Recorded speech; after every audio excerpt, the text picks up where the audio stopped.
Ruth stood at the edge of the rushing creek staring at the water with an eerie calm. When Clara grabbed her shoulders, the 5-year-old looked up and said, "Mama walked into the storm. I wanted to see what it looked like." Clara's blood went cold. This wasn't curiosity. This was a child trying to understand why her mother chose death over staying with her. But this moment, this terrifying, heartbreaking moment at the creek, was still weeks away. To understand how Clara Ashworth came to be kneeling in the mud, holding a broken child who wasn't hers, we need to go back. Back to a platform in Laramie, Wyoming. Back to the moment Clara learned that hope could kill you faster than cold. Clara Ashworth was 26 years old when she learned that hope could kill you faster than cold. She stood alone on the Laramie station platform, her worn traveling bag at her feet, watching the man who'd promised to marry her choose someone else. The year was 1873, and Wyoming was as unforgiving as the men who claimed it. The wind cut across the platform like a blade carrying the scent of coal smoke and prairie dust. Clara's fingers had gone numb inside her threadbare gloves, but she didn't move. Couldn't move. 20 feet away, Jeffrey Stark stood with his arm around another woman, a woman in a burgundy traveling suit that probably cost more than Clara had earned in 2 years of sewing. The woman's smile was small and satisfied, like she'd just won something precious at auction.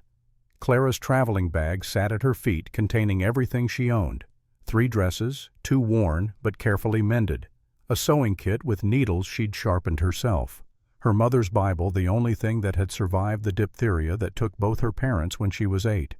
A daguerreotype of them faded now, their faces serious and still, and at the bottom, wrapped in brown paper, the letters. Jeffrey Stark's letters, written in careful script over 6 months, promising a future, promising a home, promising she would never be alone again. If only Clara had known what awaited her on that platform, she might have stayed on the train. But we must go back. 4 weeks earlier. Philadelphia. The boarding house on Chestnut Street where Clara rented a single room on the 3rd floor, a room so small she could touch both walls when she stood in the center with her arms outstretched. The room cost $3 a week. Clara made $4 a week sewing at home, taking in work from the dress shop that had closed 6 months ago when Mrs. Henderson died and her children sold everything and moved to Boston. Clara sat at her window that November morning, needle moving through fabric with the automatic precision of someone who'd been sewing since childhood. Outside Philadelphia moved in its usual chaos: carriages rattling over cobblestones, vendors calling their wares, the clang of the streetcar, the smell of coal smoke and horse manure, and the metallic scent that meant snow was coming. Clara had lived in Philadelphia for 18 years, since the orphanage took her in after her parents died, and she had never once felt at home. The orphanage had been brick and cold and full of children who learned quickly that tears accomplished nothing. Clara had learned to sew there bent over fabric in a room with 30 other girls, all of them preparing for the only future available to orphan girls with no family and no prospects: service or sewing or marriage if they were very lucky and very pretty. Clara was neither lucky nor particularly pretty. She was thin and pale with brown hair that wouldn't hold a curl and gray eyes that her mother had once called thoughtful, though Clara suspected that was just a kind word for unremarkable. At 16, she'd left the orphanage and taken a position at Mrs. Henderson's dress shop. 8 years of hemming skirts and taking in waists and letting out bodices for women who never looked at her face. 8 years of sleeping in a room above the shop, saving every penny she could. When Mrs. Henderson died, Clara had almost enough saved for a train ticket west. Almost. She'd gone back to the boarding house, back to the 3rd floor room, back to taking in sewing work and watching her savings drain away on rent and food and coal for the tiny stove that barely kept the room warm enough to stop her fingers from freezing while she worked. That morning, the morning everything changed. Clara was sewing a christening gown for a woman who lived on Rittenhouse Square, a woman who'd never seen Clara's face, but sent her sewing work because someone had told her the orphanage girls did good work cheap. The fabric was fine white cotton, delicate and expensive. Clara's hands were careful, reverent, almost as she worked the tiny stitches along the hem. This gown would be worn once, maybe photographed, then packed away in tissue paper. The woman's child would never remember it, but Clara would remember every stitch. The knock on her door startled her. No one knocked on Clara's door.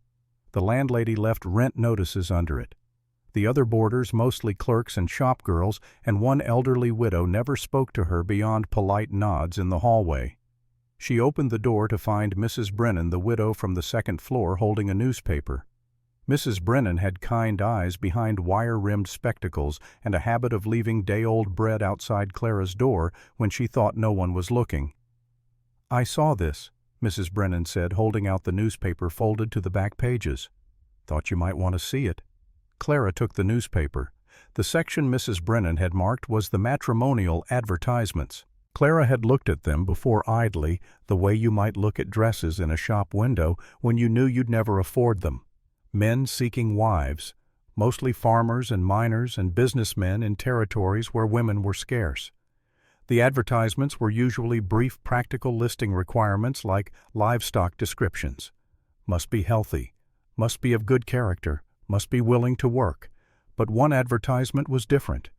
Respectable gentleman of means in Laramie, Wyoming territory seeks correspondence with woman of good character for purposes of matrimony. Must be honest, capable, and seeking a fresh start.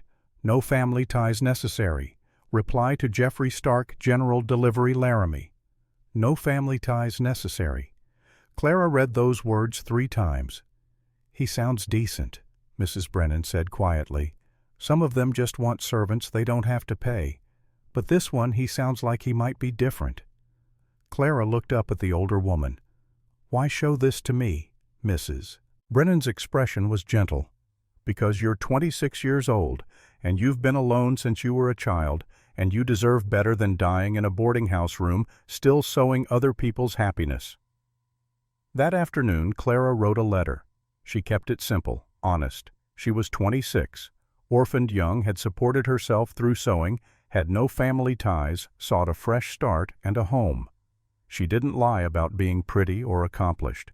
She didn't pretend to be anything other than what she was, a woman alone who was tired of being alone. She walked to the post office through streets already dusted with snow, her boots leaking at the seams, her coat thin against the wind. She stood in line with the letter in her hand, and she thought about not sending it. Thought about walking home and burning it in her stove and continuing exactly as she was until she was 40 or 50 or 60, still sewing, still alone, still paying $3 a week for a room she could cross in 4 steps. She sent the letter. 3 weeks later, a reply came. Jeffrey Stark's handwriting was neat, educated. He was 38 years old. He owned land outside Laramie, had business interests in town. He was direct in his letter. He had been married before. Briefly, his wife had died in childbirth along with the child. He was lonely. He wanted a partner, not a servant. He wanted someone honest and capable who understood that life in Wyoming was different from life in eastern cities, harder in some ways, but with opportunities that didn't exist in places where every path was already worn smooth by other people's feet. He asked her questions. What did she value most in life? What were her fears? What made her happy?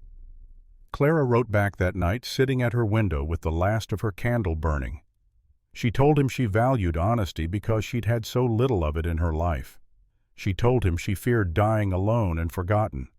She told him she was happy when she was making something with her hands, when she could see the direct result of her work, something real and useful.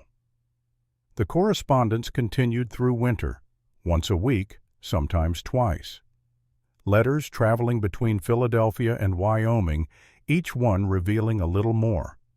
Jeffrey wrote about Wyoming, about the vast empty spaces that frightened some people and freed others, about the territory growing and changing, about opportunities for those brave enough to take them. He wrote about loneliness, about how a man could be surrounded by people and still feel completely alone. Clara understood that. She wrote about the orphanage, about learning early that no one was coming to save her, that she would have to save herself. She wrote about the dress shop, about making beautiful things for other people's beautiful lives. She wrote about Philadelphia, about how you could live somewhere for 18 years and never feel like you belonged. In his 6th letter, Jeffrey Stark asked her to marry him. He was formal about it, almost courtly. He would send money for the train ticket. She would come to Laramie. They would marry in the town church. He owned a house modest but comfortable. He would take care of her. She would never want for anything again. He included $40 with the letter. Clara sat in her room and looked at the money. More money than she'd held at once in her entire life. Enough for the train ticket and new boots and a decent dress, and still have some left over. She thought about Mrs. Henderson, who'd married at 20 and had 30 years with a man who'd loved her enough to hold her hand while she died. She thought about the orphanage girls she'd grown up with, most of them in service now, a few married, one dead from the same fever that killed so many in the tenements. She thought about herself at 40, at 50, still in this room, still sewing, still alone. She wrote back and said yes. The journey took 4 weeks. Train from Philadelphia to Chicago. 3 days waiting in Chicago for the Western train. Train from Chicago to Omaha. 2 days in Omaha. Train from Omaha to Cheyenne. Then the stagecoach from Cheyenne to Laramie, 2 days of bone-rattling misery through landscapes so vast and empty it made Clara's chest hurt. She'd used Jeffrey's money to buy new boots, sturdy and practical, and fabric for a dress. Dark blue wool, simple but well made. She'd sewn it herself in the evenings before leaving stitches small and even. A dress for meeting the man she was going to marry. A dress for starting a new life. The other passengers on the stagecoach were a cattle buyer from Denver, loud and red-faced, who spent the entire journey drinking from a flask and talking about beef prices, and a thin woman in black who never spoke and kept her face turned to the window. Clara sat between them and watched Wyoming pass by. Rolling grassland under endless sky. Mountains in the distance, their peaks white with snow. Herds of antelope that scattered at the sound of the stagecoach. Once a group of riders in the distance, too far away to identify. At night they stopped at stage stations, rough buildings that served bad food and had beds infested with bedbugs. Clara didn't sleep. She lay awake listening to the wind howl across the prairie and thought about Jeffrey Stark's letters, about his neat handwriting, and his careful words about how he'd promised she would never be alone again. The stagecoach arrived in Laramie on a Tuesday morning in late March. The town was bigger than Clara had expected, but still raw and new-looking. Wide dirt streets, buildings that looked like they'd been thrown up in a hurry. The railroad had reached Laramie 5 years ago, and the town had the feel of a place still figuring out what it wanted to be. Cowboys and railroad workers and businessmen in suits all moving past each other on wooden sidewalks. The stage station was near the railroad depot. Clara climbed down from the stagecoach with her bag, her legs unsteady after 2 days of rattling over rough roads. The cattle buyer tipped his hat to her and disappeared into a saloon. The woman in black was met by a man in a dark suit who took her arm without speaking, and they walked away together. Clara stood alone with her bag and looked around for Jeffrey Stark. He'd written that he would meet her at the station. She'd imagined this moment for weeks. How he would look. What his voice would sound like. Whether his eyes would be kind. She saw him almost immediately. A man in a well-cut suit standing near the depot entrance talking to another man. He was tall, broad-shouldered, with dark hair going gray at the temples. Handsome in a severe sort of way. He looked up and saw her looking at him, and for a moment their eyes met. Then he looked away. Clara felt something cold move through her chest, but she pushed it aside. Maybe he hadn't seen her properly. Maybe he was finishing his conversation. She picked up her bag and walked toward him, her new boots solid on the wooden platform. As she got closer, she saw the woman standing slightly behind Jeffrey Stark. A woman in a burgundy traveling suit with fur trim on the collar. A woman with blonde hair arranged in perfect curls under a hat that matched her suit. A woman with a small, satisfied smile. Clara stopped a few feet away. "Mr. Stark." Jeffrey Stark turned to face her fully. His expression was polite, distant, the way you might look at a beggar asking for coins. "Miss Ashworth," he said, "I'm afraid there's been a change of plans." The platform seemed to tilt under Clara's feet. She was aware of people moving around them, going about their business, unaware that her entire world was collapsing in on itself.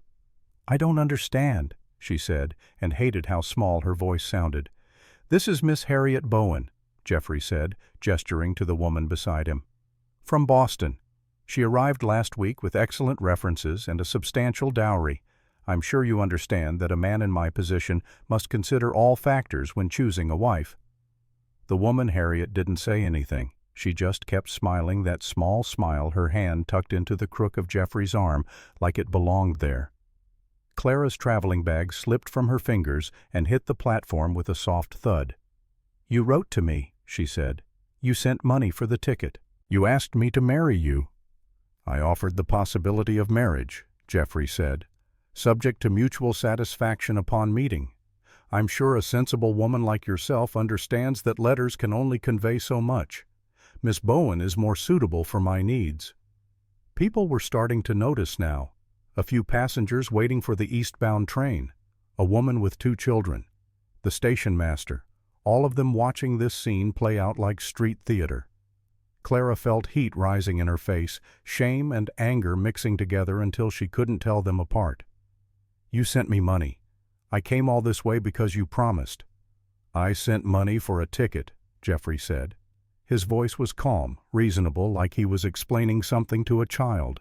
"Consider it compensation for your time. I'm sorry if you misunderstood the nature of the arrangement." Harriet Bowen's smile widened just slightly. Her eyes, Clara noticed, were cold. "I misunderstood nothing," Clara said. "You're a liar and a coward." Jeffrey's expression didn't change. "I could have you thrown out of town for slander. But I'm a Christian man. I'll allow you to leave with your dignity intact. The eastbound train departs at 6. I suggest you be on it." He turned away, then Harriet still holding his arm, and they walked together toward a waiting carriage. Clara watched them go, watched Jeffrey help Harriet up into the carriage with careful courtesy, watched the carriage pull away down the street. She stood alone on the platform with her traveling bag at her feet and 40 cents in her pocket. All the money she had left in the world after buying the new boots and the fabric and the ticket from Cheyenne. Not enough for a train ticket back to Philadelphia. Not enough for a week's rent at a boarding house. Not enough for anything. The other people on the platform had turned away, now embarrassed by the scene, by her humiliation. The woman with the children hurried her kids along. The passengers waiting for the eastbound train suddenly found the horizon very interesting. Clara picked up her bag and walked into the station. The station master sat behind a wooden counter, pretending to be very busy with papers. "Excuse me," Clara said. He didn't look up. "Eastbound train's at 6. You'll need to purchase a ticket."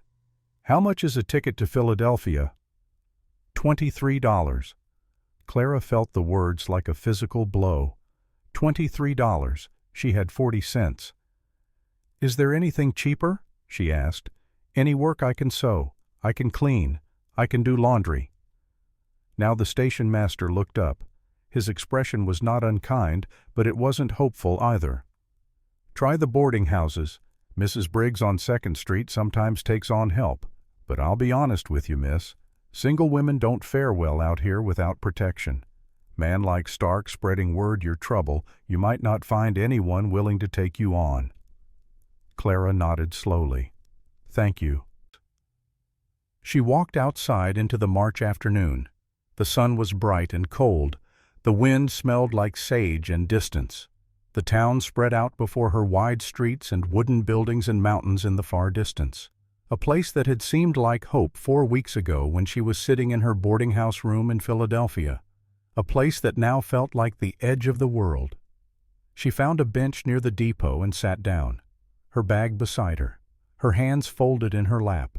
She tried to think, to plan, but her thoughts scattered like leaves. She had 40 cents. She had the clothes she was wearing and the clothes in her bag. She had her mother's Bible and her sewing kit and nowhere to go. She thought about Mrs. Brennan handing her that newspaper. "You deserve better than dying in a boarding house room still sewing other people's happiness." Clara started to laugh. It came out harsh and sharp, almost like crying. Here she was at the edge of Wyoming with 40 cents and no prospects, and she'd managed to find a whole new place to be alone and forgotten. She didn't know how long she sat there, long enough for the sun to shift lower in the sky, long enough for the afternoon stage to arrive and depart, long enough for her hands to go numb despite her gloves. She didn't notice the man approaching until he was standing a few feet away. She looked up and saw him watching her, tall, broad through the shoulders, wearing work clothes and a battered hat. His face was weathered-lined from sun and wind. His eyes were dark and serious under the brim of his hat, maybe late 30s, closer to 40. It was hard to tell with men who lived outdoors, but there was a maturity in his bearing that suggested he'd seen more than a few hard seasons. Behind him, partially hidden by the corner of the depot, two small faces peeked out. Children. Girls, Clara thought, though from this distance she couldn't be sure. They were watching her with the wide, solemn eyes of children who've learned to be cautious. The man took off his hat. His hair was dark brown, getting long enough to curl at his collar. "Ma'am," he said. His voice was quiet, rough with disuse, like he didn't talk much. "I got a spare room, no strings." Clara stared at him. After everything that had just happened, after Jeffrey Stark and Harriet Bowen and the public humiliation, this stranger was offering her shelter. It could be kindness. It could be something else entirely. "I don't have money," she said. "I can't pay rent." "Didn't ask for money." "Why would you help me?" The man glanced back at the children. They were still watching, their faces pale in the shadow of the building. "My girls are watching," he said.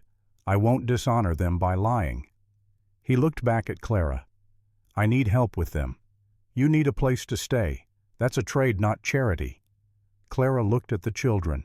They were young, 5 or 6 years old, she guessed. Both girls, both thin, both wearing dresses that were clean but had been mended multiple times. "What happened to their mother?" Clara asked. The man's face went very still. "She passed." "How? Does it matter?" Clara thought about that. "I suppose not." The man put his hat back on. "Name's Eli Hartwood. I got a ranch about an hour out. Small place. Cattle, some horses. Room in the house used to be for sewing. You can have it. You help with the girls cooking, mending. I'll pay you a weekly wage. You want to leave, I'll drive you to town any time." "What if I want to stay longer than a few weeks?" "Then you stay." It was that simple in his voice. No conditions. No expectations beyond the trade he'd outlined. Help with his children in exchange for room and board and a wage. Clara looked at her traveling bag, looked at the depot where in a few hours the eastbound train would leave for Cheyenne, Chicago, Philadelphia. Looked at the town where Jeffrey Stark was probably sitting down to dinner with Harriet Bowen, both of them already forgetting the woman they'd humiliated on the platform. She could go back east, somehow find a way to earn enough for the ticket, go back to Philadelphia, back to the boarding house, back to sewing other people's christening gowns in a room where she could touch both walls, or she could climb into this stranger's wagon and take her chances in Wyoming. "All right," she said. Eli Hartwood nodded once. "Wagons this way." Clara picked up her bag and followed him around the depot to where a wagon stood waiting. The two girls were already in the back, sitting close together on a pile of burlap sacks. They watched Clara approach with identical expressions of wary curiosity. "This is Clara Ashworth," Eli said to them. "She's going to stay with us for a while, help out around the house." Neither girl said anything. They just kept staring. Clara climbed up into the back of the wagon with her bag. The girls scooted away slightly, maintaining distance. Eli climbed into the driver's seat and picked up the reins. The wagon lurched into motion. They drove through Laramie in silence. Clara watched the town pass by, the saloons and stores and houses, the church with its white-painted steeple, the bank where Jeffrey Stark probably kept his money. Women in the street glanced at the wagon, at Clara sitting in the back with two small girls, and she saw their expressions. Judgment mostly, curiosity. A single woman alone with a widower and his children. People would talk. Let them talk, Clara thought. She'd survived 18 years in an orphanage and 8 years in a dress shop, and 4 weeks crossing the country to meet a man who'd thrown her away like a newspaper he was done reading. She could survive gossip. They left the town behind and headed out into open country. The road was rough, barely more than wagon tracks through grass. The landscape was enormous. rolling prairie stretching in every direction, broken here and there by rocky outcroppings and stands of cottonwood trees. The sky was so big it made Clara dizzy to look at it. Back in Philadelphia, the sky had been something you glimpsed between buildings. Here it was everything. The girls sat in silence. Clara glanced at them occasionally. They were identical. Twins, she realized. The same heart-shaped faces, the same dark brown hair, the same serious brown eyes. They were thin, both of them, with that watchful quality that children develop when they've had to grow up too fast. After about 20 minutes, one of the girls spoke. "Did you know our mama?" Clara looked at the girl who'd asked. It was impossible to tell them apart. "No, sweetheart," Clara said. "I didn't." The girl studied her face for a long moment. "Good." She left. Eli's shoulders tensed. He didn't turn around, didn't say anything, but Clara saw his hands tighten on the reins. "I'm sorry," Clara said quietly. The other girl, the one who hadn't spoken yet, whispered something to her sister. The first girl nodded. "She won't stay either," the second girl said louder now, like she wanted Eli to hear. "Nobody stays." Clara wanted to say something reassuring to promise that she would stay, but she'd learned young that promises were easy to make and easy to break. So she just said, "We'll see." The rest of the ride passed in silence. The sun moved lower in the sky, turning the prairie gold and then amber. They passed a few other ranches' houses, small in the distance, cattle grazing in enormous pastures. Once they saw riders on the horizon moving fast. Eli watched them until they disappeared, his face unreadable. The ranch appeared gradually. First, just a collection of buildings in the distance, then resolving into a house, a barn, a couple of outbuildings. The house was single-story, built from rough-hewn logs with a porch across the front. Nothing fancy but solid, built to last. An old man was working in the corral near the barn. He looked up when the wagon approached, then straightened and walked over. He was maybe 65-70, with white hair and skin tanned dark from years in the sun. He moved like someone whose body had been used hard but wasn't ready to quit yet. "This is Sam Crawford," Eli said, pulling the wagon to a stop. "Works the ranch, lives in the bunkhouse." Sam tipped his hat to Clara. "Ma'am." "Mr. Crawford?" "Just Sam," the old man said. He looked at Eli. "Everything go all right in town?" "Fine," Eli said. "Miss Ashworth's going to stay with us, help with the girls." Sam's eyes moved from Eli to Clara and back again. Whatever he was thinking, he kept it off his face. "I'll finish up here then." Eli nodded and drove the wagon up to the house. He helped the girls down first, then reached up to help Clara. His hand was rough with calluses, strong. Clara climbed down with her bag. The porch steps were worn smooth in the center from years of boots. The door opened directly into a main room that served as kitchen and living area. There was a stone fireplace on one wall, a table with chairs, a cooking stove, open shelves holding dishes and pans. Doors led off to other rooms. Everything was clean, but spare, functional. No decoration except a faded quilt hanging on one wall. The two girls had disappeared down a hallway. Clara could hear them whispering to each other behind a closed door. "Their room's there," Eli said, pointing to the door where the whispering was coming from. "My room's across the hall. Yours is this one." He opened a door off the main room. The room was small. A bed, a dresser, a chair. A window looking out toward the mountains. An oil lamp on the dresser. The bed had been made up with clean sheets and a wool blanket. "Used to be where my wife did her sewing," Eli said. His voice was carefully neutral. "There's a lock on the door, inside latch. Use it if you want." Clara looked at the inside latch on the door, a small thing, but it meant something. "Thank you," she said. Eli nodded. "Rules. You got your own room. You help with the girls' cooking, mending. I'll pay you $3 a week plus room and board. You leave any time, I'll drive you to town, no questions. You want to stay longer? You stay longer." "What if I want to stay permanently?" Eli looked at her directly then. His eyes were dark brown, almost black, and there was something in them that made Clara's chest hurt. Loneliness, maybe. or grief so deep it had become part of him. "Then you stay," he said. He left her, then closing the door quietly behind him. Clara stood in the small room with her traveling bag and looked around at what was now at least temporarily her home. The bed looked clean and comfortable. The dresser was scarred but sturdy. Through the window she could see the barn and the corral where Sam was working with a horse, his movements patient and sure. She sat down on the bed. The mattress was corn husk rustling under her weight. She thought about this morning standing on the platform in Laramie, watching Jeffrey Stark choose Harriet Bowen. She thought about the 4 weeks it had taken to get here, the money she'd spent, the future she'd imagined. She thought about Philadelphia, about the orphanage and the dress shop and the boarding house room where she could touch both walls. She didn't cry. She'd stopped crying years ago, that first night in the orphanage, when she'd learned that tears changed nothing. Instead, she unpacked her bag. She hung her dresses on pegs on the wall. She put her sewing kit on the dresser.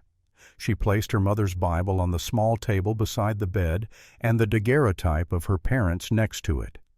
Their faces looked out at her, serious and young. They'd been 23 when that photograph was taken. They'd been dead a year later. Clara touched her mother's face in the photograph. "Well," she said quietly. "Here I am." A knock on the door made her turn. "Yes." "Supper," Eli said through the door. Clara smoothed her skirt and opened the door. Eli had already walked away. She followed him to the main room where the girls sat at the table. They'd washed their hands and faces, Clara noticed. Their hair had been brushed. The table was set simply. Tin plates, tin cups, worn forks. A pot of beans sat in the center alongside a pan of cornbread.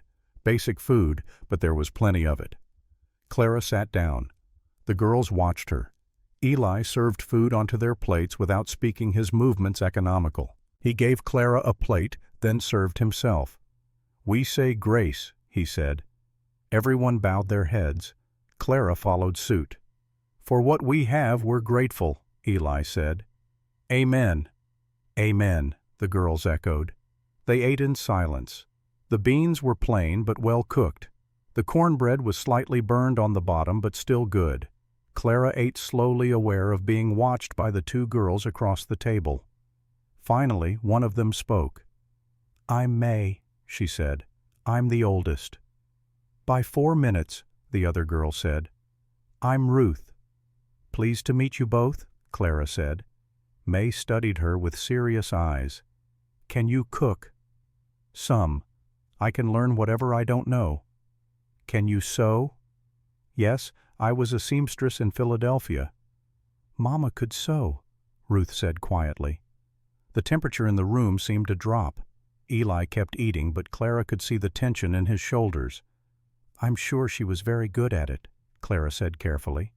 "She was beautiful," May said. It sounded like a challenge. "I'm sure she was." "Do you have children?" Ruth asked. "No." "Are you married?" "No." "Why not?" Clara met Ruth's eyes. "Because no one asked me who was worth saying yes to." The answer seemed to satisfy Ruth. She went back to eating. After dinner, Eli cleared the plates. Clara started to help, but he waved her off. "Your first night. Tomorrow you can start earning your keep." Clara watched him wash dishes in a basin of water heated on the stove.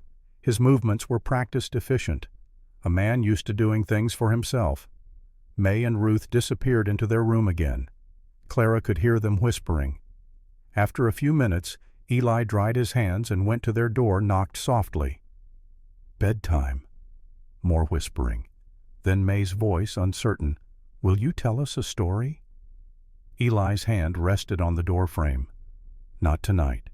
Get yourselves ready for bed." "But Mama always told stories." "I'm not Mama." The silence that followed was heavy. Clara stood awkwardly in the main room, not sure if she should leave, if she should offer to help, if she should pretend she hadn't heard. Finally, Eli said, "Clara, would you help them get ready for bed?" Clara walked to the girls' room and knocked. "May I come in?" After a moment, the door opened. May stood there, her face set in stubborn lines. "We don't need help." "I'm sure you don't," Clara said. but your father asked me to check on you." She stepped into the room. It was small like hers, but there were 2 narrow beds against opposite walls. The room was tidy, clothes folded on a shelf, dolls sitting on a windowsill, their cloth faces faded from sun. Ruth was already in her nightgown sitting on her bed. May stood by the window, arms crossed. "I don't like you," May said flatly. Clara sat down in the chair between the 2 beds. "That's all right. You don't know me yet." "Mama left," May said. "Then Papa said she was gone forever. Then he said we needed someone to help. Then you came. But you'll leave too." Clara looked at this small, fierce girl who was trying so hard to protect her sister, to protect herself, to build walls high enough that no one else could hurt her. "Maybe I will leave," Clara said. "I don't know what's going to happen, but I can tell you this. I won't leave without telling you first, and I won't lie to you, ever. That's a promise I can keep." May's expression didn't change, but something flickered in her eyes. "Mama promised she wouldn't leave. She promised. I'm sorry she broke that promise." "Are you going to tell us a story?" Ruth asked from her bed. "I don't know any stories." Mama knew lots of stories, about princesses and magic. Clara thought about the orphanage, about the stories she'd heard whispered between beds at night. Stories about families who would come and choose children. Stories about homes with warm fires and enough food. Stories that never came true.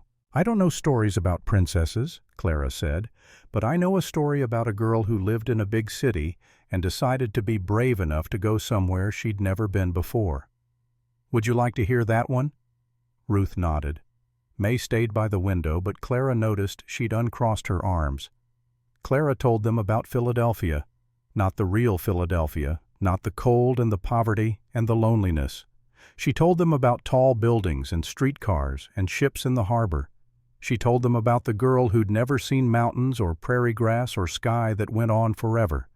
She told them about how scared the girl was when she got on the train, how the world got bigger and bigger the farther west she went. "Was she brave?" Ruth asked. "She tried to be. What happened to her?" Clara smiled. "She met 2 girls named May and Ruth, and she doesn't know yet how the story ends."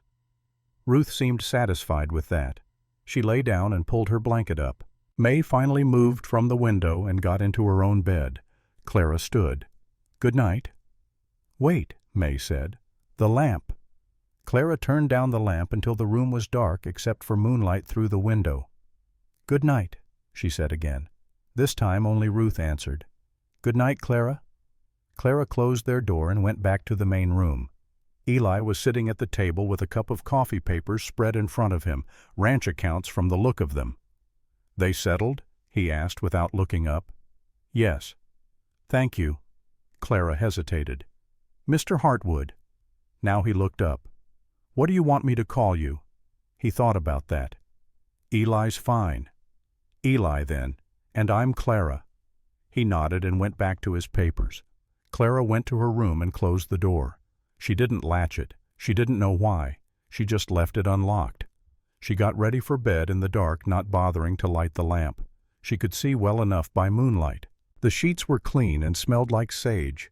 The pillow was filled with feathers soft under her head. She lay in the dark and listened to the sounds of the house. The wind outside, the creak of wood settling. Somewhere in the distance a coyote called and others answered. If only Clara had known what awaited her on that platform, she might have stayed on the train. But she hadn't stayed on the train. She was here now in a strange bed in a strange house with a widower and his 2 wounded children at the edge of Wyoming, at the edge of the world. She'd survived being orphaned at 8. She'd survived the orphanage. She'd survived 8 years of invisible work in a dress shop. She'd survived crossing the country to meet a man who'd rejected her in front of half the town. She would survive this too, whatever this turned out to be. Clara woke before dawn to the sound of boots on wood. She lay still for a moment, disoriented, until she remembered where she was. Not Philadelphia, not the boarding house, Wyoming, the Hartwood Ranch. A place that was supposed to be temporary but felt in the gray light before sunrise like it might become something more. She dressed quickly in the cold room. The temperature had dropped during the night, and her breath came out in small clouds. She braided her hair, splashed water from the basin on her face, and opened her door. Eli was already gone. Through the window she could see lamplight in the barn. Clara built up the fire in the stove, working quietly so as not to wake the girls. She found coffee beans in a tin and ground them in the hand mill, the familiar task grounding her. The coffee pot went on the stove. She found eggs in a basket, bacon wrapped in cloth, flour and salt and lard for biscuits. By the time Eli came in from the barn, stamping snow off his boots, the kitchen smelled like coffee and bacon. He stopped in the doorway and looked at the table she'd set the food she'd cooked. "Didn't expect this," he said. "I told you I could learn what I didn't know. I knew how to make breakfast." He sat down, poured coffee, ate without speaking. When he was finished, he pushed back from the table. "I'll be working the north pasture today. Sam's mending tack. Girls usually wake around 7. They know their chores." "What are their chores?" "Feed the chickens, collect eggs, make their beds. After that they're supposed to do lessons, but they haven't been consistent about it." "Lessons." "Their mother taught them reading and arithmetic. There's books in their room. Since she died, they haven't wanted to." He paused. "I'm not good at making them do things that upset them." Clara heard what he wasn't saying, that he felt guilty, that he'd already taken their mother away and couldn't bear to take anything else, even their refusal to learn. "I'll see what I can do," Clara said. Eli nodded and left. Clara watched through the window as he walked to the barn, his stride long and sure. A man who knew his purpose, even if that purpose was just cattle and fence posts and surviving another day.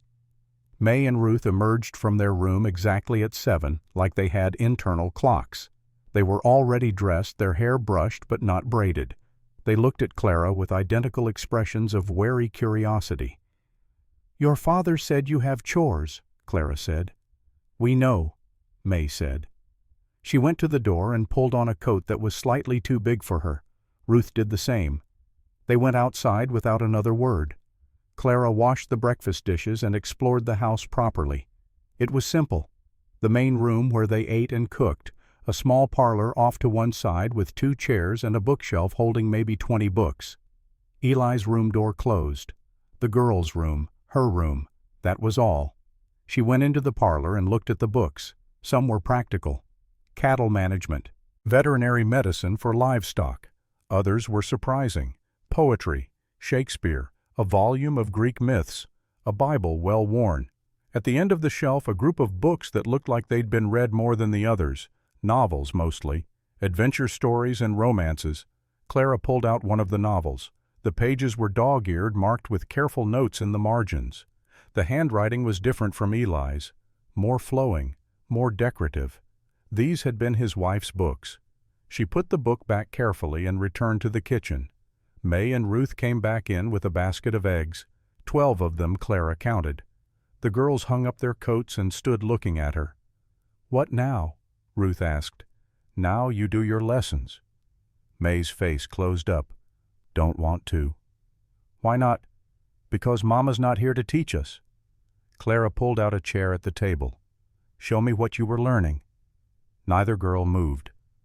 "I'm not your mother," Clara said quietly. "I'm not trying to be. But your father said you need to learn, and he's right. The world doesn't get easier for women who can't read and figure numbers. It gets harder." May's eyes narrowed. "How do you know?" "Because I learned to read in an orphanage where they taught us just enough to read a Bible and a recipe. I had to teach myself the rest, and every day of my life I wished someone had taught me more when I had the chance." Ruth looked at May. Some silent communication passed between them. Finally, May went to their room and came back with 2 slates and a reader. "Mama was teaching us long division," Ruth said. Clara's heart sank. She could barely do long division herself, but she sat down at the table and looked at the slates where someone had written out problems in careful script. "All right," she said. "Show me what you know." The morning passed slowly. May was quick with numbers, impatient when Ruth struggled. Ruth was better with reading, sounding out words carefully while May fidgeted. They were both smart, Clara realized, sharp and capable, But they were also testing her, seeing if she would give up, if she would get frustrated and leave them alone. She didn't give up. By noon, both girls were tired and hungry. Clara made them lunch, bread and cheese and apples from the root cellar. They ate in silence. Then Ruth said, "Did you really live in an orphanage?" "Yes." "Were you scared?" "All the time." "What did you do when you were scared?" Clara thought about that. "I kept moving forward, because the only way out was through." May was watching her with those serious, measuring eyes. "Is that why you came here, to move forward?" "Yes." "From what?" Clara could have lied, could have given them some easy answer, but she'd promised them honesty. "From being alone," she said. "I've been alone since I was 8 years old. I thought maybe out here I could find something different." "Did you?" Ruth asked. "I don't know yet." After lunch, the girls went outside to play. Clara watched them from the window. They didn't play like normal children. They didn't run or laugh or shout. They moved quietly through the yard, close together, always aware of each other's location. Survivors, Clara thought. Like her. She spent the afternoon learning the house. She found mending in a basket. Eli's shirts worn at the collar and cuffs. The girls' dresses' hems coming down. She sat in the chair by the window and worked her needle through fabric, the familiar motions soothing. Sam came to the house around 3, knocked on the door. He was holding his hat in his hands. "Ma'am, Eli wanted me to check if you need anything." "I'm fine, thank you." Sam nodded but didn't leave. He looked like he wanted to say something. "Is there something else?" Clara asked. "Just wanted to say it's good you're here. Those girls, they need someone. Eli, he does his best, but a man alone with daughters, it's hard." He paused. "Their mama, she was a good woman, but she wasn't built for this life. Too delicate, too used to soft things." "What happened to her?" Sam's face went still. "Eli should be the one to tell you that. But I'll say this. It wasn't his fault, no matter what he thinks." He left before Clara could ask anything else. The afternoon stretched long. Clara cooked dinner. Beef stew with potatoes and carrots from the root cellar. Biscuits that came out better than her first attempt. She set the table and waited. Eli came in as the sun was setting, his face drawn with exhaustion. He washed at the basin, his movements slow. The girls appeared from their room already cleaned up for dinner. They sat, said grace, ate. "How were lessons?" Eli asked. "Good," May said reluctantly. "Clara knows long division." Eli's eyes flicked to Clara. She gave a small shrug. She'd figured out long division by working backward from the problems in the reader, but the girls didn't need to know that. After dinner, after the girls were in bed, Clara sat in the parlor with the mending. Eli sat across from her with his ranch accounts. The lamplight was warm. Outside the wind had picked up. "Sam said their mother was delicate," Clara said, without looking up from her sewing. Eli's pencil stopped moving. "Sam talks too much. He cares about you, about them." Eli was quiet for a long time. Then he said, "Her name was Nell. We met in Denver. She was from a good family, educated, cultured. She thought ranch life would be romantic, an adventure." He paused. "It wasn't." "What happened?" "She got lonely, isolated. Winter here is hard. We're snowed in for weeks sometimes. She couldn't handle it. Started having spells, dark moods. I didn't understand at first. Thought she just needed to adjust." His voice went flat. "She didn't adjust." Clara waited. "One night in January there was a storm. I was in town dealing with some legal trouble with the land, water rights dispute. When I got home she was gone. Walked out into the storm in just her nightgown." He stopped. "Found her 3 days later, froze to death a mile from the house." The silence that followed was heavy with grief. Clara kept sewing, giving him space to say more if he needed to. The girls were asleep when she left. They woke up and she was gone. May still blames herself. Thinks if she'd been awake she could have stopped her. Eli's voice cracked slightly. She was 5 years old. There was nothing she could have done. "And you blame yourself," Clara said quietly. I should have seen it. Should have done something. Clara set down her mending and looked at him directly. Did she ever tell you how bad it was? She said she was tired, said she missed Denver. I thought those were normal complaints. Some people are very good at hiding how much they're hurting, Clara said. I know because I learned how to do it. The orphanage, the dress shop, Philadelphia. I smiled and said I was fine when I was dying inside, not because I wanted to lie, because I didn't know how to tell the truth. Eli looked at her, really looked at her maybe for the first time since she'd arrived. How did you survive it? He asked. I'm not sure I did. Not really. I think I just got good at moving through the days without feeling them too much. And now, Clara picked up her mending again. Now I'm here. And I'm trying to learn how to feel things again without it destroying me. Eli nodded slowly. He went back to his accounts. Clara went back to her sewing. But something had shifted between them. Some wall had come down just a little. The second week passed in a rhythm. Wake before dawn. Make breakfast. Watch Eli leave for work. Teach the girls. Cook. Clean. Mend. The work was hard and constant, nothing like the precise needlework she'd done in Philadelphia. Her hands got rough. Her back ached. But she slept well at night, the kind of deep, exhausted sleep she'd never achieved in the boarding house. May and Ruth were slowly warming to her, Ruth especially. She'd started bringing Clara things, a smooth stone from the creek, a bird's feather, small offerings that Clara accepted gravely and kept on the dresser in her room. May was harder. She watched Clara constantly testing, looking for weakness or dishonesty. Clara understood that. May was the protector. She had to be sure. One afternoon during lessons, May asked, "Did you know our mother?" It was the same question she'd asked in the wagon that first day. Clara looked at her carefully.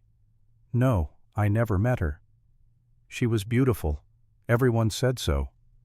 "I'm sure she was." "She had yellow hair, like sunshine, and she played the piano." "That's wonderful." May's eyes were fierce. "You're not like her at all." "No, I'm not." "Good," May said. Then she bent back over her slate, her face flushed. Clara understood. May wasn't being cruel. She was establishing boundaries. Her mother was hers, sacred, not to be replaced. "Your mother taught you well," Clara said quietly. "I can tell from how well you read and figure numbers. She must have been very patient." May looked up surprised. "She was. She never got mad when we made mistakes." "That's a gift," Clara said. "Not everyone has that kind of patience." May nodded slowly. Something in her face softened. That evening, Clara found a bundle on her bed. She unwrapped it carefully. Inside were letters tied with a faded ribbon. She sat down and read the first one. "Dearest Margaret," it began.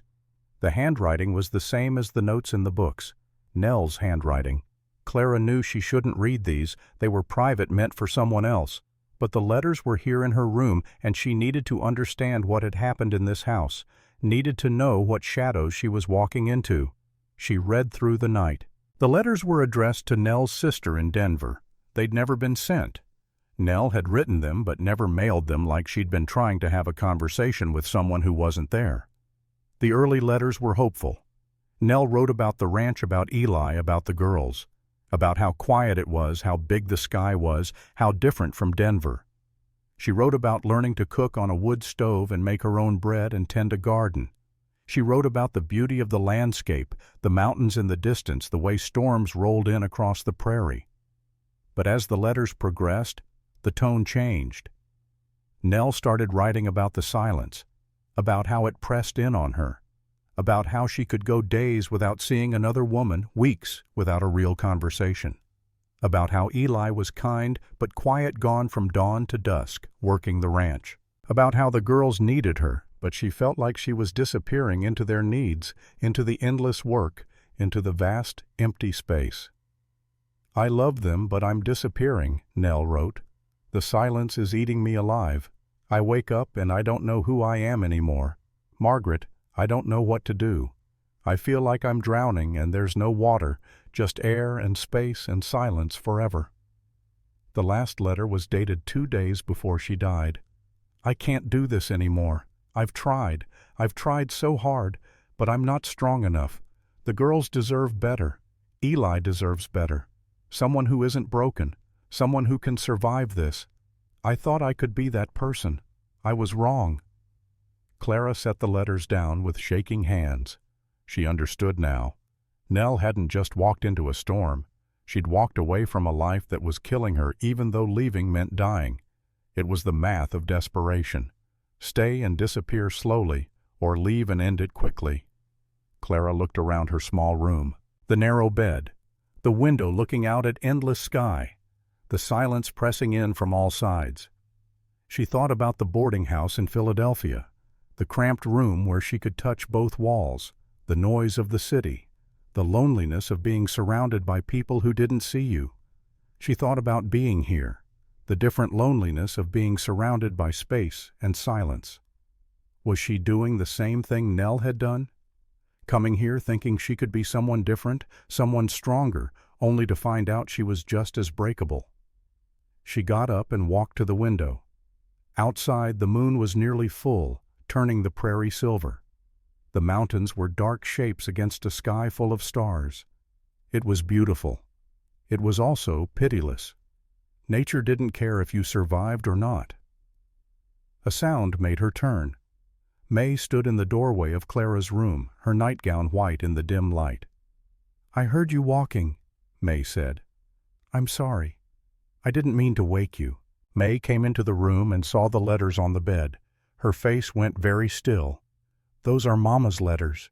"Yes, I found them in the dresser. I shouldn't have read them." May picked up the letters carefully like they might break. "Did you read them all?" "Yes." "Then you know." "Know what?" "That she wanted to leave. That she didn't want to be our Mama anymore." May's voice was flat factual, like she was reciting something she'd told herself many times. We weren't enough to make her stay. Clara knelt down so she was eye level with May. "Your mother loved you. That's clear in every letter. She was sick, May, in her mind. Sometimes people's minds get sick just like bodies get sick. And when that happens, they can't think clearly. They can't see how loved they are or how much they're needed. All they can see is the pain." "Did your mind ever get sick?" Clara thought about the nights in Philadelphia when she'd sat at her window and thought about how easy it would be to just stop. Stop trying. Stop fighting. Stop being alone. "Yes," she said. "Sometimes." "What did you do?" "I kept moving forward, even when I didn't want to, even when it hurt, because I thought maybe somewhere ahead there might be something better." "Is this better?" May asked. "Here." Clara looked at this small, serious girl who carried too much weight on narrow shoulders. "I don't know yet," Clara said honestly, "but I think it might be." May nodded. She held the letters against her chest. "Can I keep these?" "Of course. They're yours." May went back to her room. Clara heard whispering Ruth's sleepy voice asking questions, May's quiet answers. Clara lay down on her bed fully clothed and stared at the ceiling. She'd read Nell's words. She'd seen herself in them. The isolation, the fear of disappearing, the sense that you were breaking and no one could see it. But there was one difference. Nell had been trying to be someone she wasn't, trying to fit into a life that didn't fit her. Clara wasn't trying to be anyone, she was just trying to survive. And maybe if she was very lucky to find a place where survival wasn't the only goal. She fell asleep as the sky started to lighten and woke to the sound of Eli in the kitchen making coffee. The third week brought the first trip to town. Eli needed supplies, salt and flour and nails, things the ranch couldn't produce itself. He asked Clara if she wanted to come. "The girls too," she asked, "if they want." May and Ruth were excited, getting dressed in their better dresses, brushing their hair until it shone. Clara wore her blue dress, the one she'd made for meeting Jeffrey Stark. It seemed like years ago instead of weeks. The ride to Laramie took an hour. The girls chattered in the back of the wagon, pointing out landmarks. The creek where they sometimes caught fish. The hill where Ruth had found an arrowhead.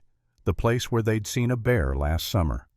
Eli drove in silence, but Clara noticed him listening to his daughters, a small smile on his face when they laughed.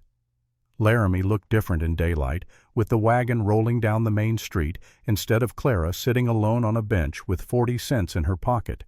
She saw people glancing at them, at Eli driving the wagon, at Clara sitting beside him, at the two girls in the back. She could almost hear the gossip starting. Eli pulled up in front of a general store. A woman stood on the porch sweeping. She was perhaps 30, with dark hair and warm brown eyes. When she saw the wagon, her face broke into a smile. "Eli Hartwood, as I live and breathe. Been 2 months since you came to town." "Rosa," Eli said, tipping his hat. "Need supplies." "Of course you do. That's the only reason any of you ranchers ever visit." Rosa's eyes moved to Clara. "And who's this Clara Ashworth? She's helping with the girls." Rosa came down the steps and held out her hand. "Rosa Martinez. My husband and I run the store. You're new to Laramie." Clara shook her hand. "Yes, just arrived a few weeks ago." "From back east?" "Philadelphia." "Long way to come. What brought you out here?" Before Clara could answer, another woman's voice cut across the street. "Well, the woman from the train. Still here, I see." Clara turned. A woman in an expensive dress stood on the sidewalk, her face sharp with judgment. Behind her, 2 other women whispered to each other, their eyes on Clara. "Mrs. Briggs," Eli said. His voice was cold. Mrs. Briggs smiled, but there was no warmth in it. "Mr. Hartwood, I heard you'd taken in a charity case. How Christian of you. Though I wonder what people might think a single woman living on your ranch with no chaperone. People do talk." Clara felt her face flush. She started to respond, but Eli spoke first. "What people think isn't my concern, Mrs. Briggs. Miss Ashworth is employed as governess to my daughters. She has her own room and is treated with complete respect. Anyone who says otherwise is a liar." Mrs. Briggs's eyes narrowed. "I'm sure that's true, Mr. Hartwood. But you know how it is. Appearances matter, especially for those girls of yours. They're at an impressionable age." May's hand found Clara's. Clara looked down and saw fury in the little girl's face. "My girls are fine," Eli said. "Now if you'll excuse us, we have shopping to do." He climbed down from the wagon and helped Clara and the girls down. Mrs. Briggs watched them enter the store, her expression triumphant. Inside, Rosa's smile was apologetic. "Don't mind Dorothy Briggs. She thinks running the boarding house makes her queen of Laramie. Most of us ignore her." "Most of us?"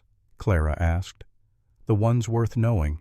Rosa helped them gather supplies, chatting easily with May and Ruth, asking about their lessons and their chickens. She wrapped everything carefully and added a stick of peppermint candy for each girl. "No charge for the candy," she said when Eli tried to pay. "Friends of mine get treats." Outside, Clara saw Mrs. Briggs talking to a group of women across the street. They all turned to look at Clara, their faces a mix of curiosity and judgment. On the way home, the girls were quiet. Finally, Ruth said, "What Mrs. Briggs said about appearances. Does that mean people think Clara is bad?" "People think all sorts of foolish things," Eli said. "Doesn't make them true." "But what if they're mean to her because of us?" May asked. Her voice was small. Clara turned in her seat to look at the girls. "Listen to me. What people think doesn't change who I am or why I'm here. I'm here because your father offered me honest work and a fair wage. I'm here because you two are smart and funny and deserve someone who sees that. What Mrs. Briggs or anyone else thinks doesn't matter." "But it bothers you," May said. "I can tell." Clara couldn't lie to her. "Yes, it bothers me. But I've been bothered before and survived it. I'll survive this too." That night Clara lay awake thinking about Mrs. Briggs' words, about how people would talk, about how that talk might hurt May and Ruth more than it hurt her. She thought about Philadelphia, about being invisible, about how being invisible hurt, but at least it was safe. Here she was visible, and visibility came with judgment. She thought about Nell's letters, about disappearing into silence, about being swallowed by space and isolation. She thought about leaving, about asking Eli to take her back to town to find some other work, some other place, away from the ranch and the memories and the two girls who were starting to depend on her. A sound outside her door made her sit up. She heard crying, quiet, muffled, like someone trying not to be heard. Clara got up and opened her door. May sat in the hallway, her knees pulled up to her chest, crying into her arms. "May?" The girl looked up. Her face was wet with tears. "I'm sorry." "For what?" "For Mrs. Briggs being mean. For people talking. You're going to leave because of us." Clara sat down beside her on the floor. "I'm not leaving. Everyone leaves. I'm not everyone. You promise." Clara thought about Nell's promise, about how promises could be broken, but she also thought about this girl who'd lost her mother and was terrified of losing anyone else. "I promise I won't leave without telling you first," Clara said. "And I promise I'll try my hardest to stay. That's the best promise I can give you, but it's a real one." May leaned against Clara's shoulder. Clara put her arm around her. They sat like that for a long time, neither speaking until May's breathing evened out and she fell asleep. Clara carried her back to her bed, tucked her in beside Ruth, who was sleeping soundly. She stood in the doorway and looked at them, these two small people who were depending on her, whether she was ready for it or not. When she went back to the hallway, Eli was standing there. He'd watched her carry May to bed. "Thank you," he said quietly. She was scared. "She's been scared for a long time, since Nell died, maybe before." He paused. "You didn't have to promise her you'd stay." "Yes, I did." "What if you can't keep it?" "Then I'll have broken a promise, but at least I'll have tried." Eli looked at her for a long moment. In the dim light his face was shadowed, but his eyes were clear. "You're not like Nell," he said. "You're stronger." "I don't know about that. I read her letters. I understand what she felt, the isolation, the fear. I felt those things too. But you're still here. So far." "You'll stay," Eli said. It wasn't a question. "How do you know?" "Because you're not running from something. You're running toward something. That's different." He went back to his room. Clara stood in the hallway and thought about his words. Running toward something. Was that what she was doing? She'd spent so much of her life just trying to survive that she'd forgotten what it felt like to hope for something better. Maybe that was changing. Maybe here in this strange house with these wounded people, she was finally learning how to hope again. The fourth week brought rain. Not the gentle spring rain Clara remembered from Philadelphia, but hard driving rain that turned the prairie to mud and the creek to a rushing torrent. They were trapped inside for 3 days. The girls grew restless. Eli came in from the barn soaked and irritable. Clara cooked and cleaned and taught lessons and tried to keep everyone from going mad in the confined space. On the third day, the rain stopped. The sun came out. Everything steamed in the sudden heat. Eli went to check the cattle. Sam went to check fences. The girls begged to go outside. "Stay away from the creek," Clara warned. "It's running high." "We will," they promised. Clara watched them go, two small figures in oversized coats splashing through puddles. Then she went back inside to start bread. An hour later, she realized she hadn't heard them in a while. She went to the door and called their names. No answer. She called again, louder. Nothing. Fear grabbed her chest. She ran outside calling. Checked the barn, the chicken coop, the corral. No girls. Sam came around the corner of the barn. "What's wrong?" "The girls. I can't find them." "Where'd they go?" "Outside to play. I told them to stay away from the creek." Sam's face went pale. "The creek." They ran together across the muddy field toward the creek. Clara's boots slipped in the mud. Her heart hammered. She kept seeing Nell's letters in her mind. "I can't do this anymore." She kept thinking, "I promised May I'd stay, and I can't even keep them safe for one afternoon." They reached the creek bank. The water was high and fast brown with mud. Sam went upstream, Clara downstream, both of them calling. Then Clara saw her. Ruth standing at the edge of the water, her coat muddy, staring at the rushing creek. "Ruth!"